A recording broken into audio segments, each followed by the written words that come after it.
যারা যারা চোখের বাঁধন খুলে ফেলছেন তারা বাইরে চলে যান। হাঁটাহাঁটি লড়াই চলছে এই জায়গায়।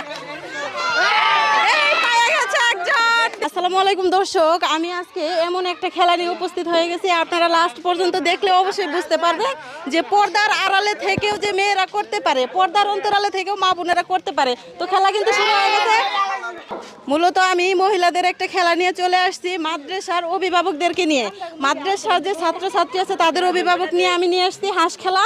এখানে আমি যে প্রমাণ করে দিচ্ছি যে পর্দার আড়ালে থেকেও কিছু করা যায়। তো হাঁসটা ছেড়ে দেন হুজুর, শুরু হয়ে যাক খেলা। 1 2 3, হাঁস কিন্তু ছেড়ে দেওয়া হয়েছে। আপনারা খুঁজে নেবেন, কে কোথা থেকে নিতে পারেন হাঁসটা খুঁজে নেবেন। হ্যাঁ, শুরু হয়ে গেছে খেলা। হ্যাঁ, খুঁজেন খুঁজেন, আপনারা খুঁজেন, খুঁজতে থাকেন। দেখেন দর্শক খুঁজতেছে, খুঁজতে খুঁজতে জানি না কে হয়ে যায় বিজয়ী। যারা যারা চোখের বাঁধন খুলে ফেলছেন তারা বাইরে চলে যান। যারা চোখের বাঁধন খুলছেন বাইরে চলে যান। চলছে কিন্তু হাঁটাহাঁটি লড়াই চলছে, হাঁটাহাঁটি লড়াই। জানি না কে পায়, কে হয় বিজয়ী। হাঁটাহাঁটি লড়াই চলছে এই জায়গায়।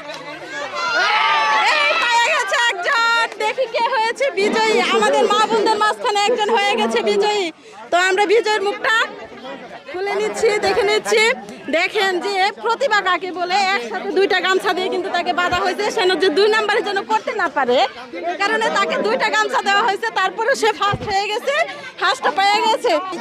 আফাকে একটা গামছা দিয়ে বাঁধা হয়েছে, তারপরে আরেকটা গামছা দিয়ে বাঁধা হয়েছে, তারপরে আফা পেয়ে গেছে, বিজয় হয়ে গেছে, হাঁসটা পেয়ে গেছে। দর্শক, এই ভিডিওটা কেমন লাগলো অবশ্যই জানাবেন। যদি ভালো লেগে থাকে ফলো দিয়ে পাশে থাকবেন, শেয়ার করে ছড়িয়ে দেবেন যেন পর্দার আড়ালো থেকেও মা বোনেরা এরকম আনন্দ নিতে পারে।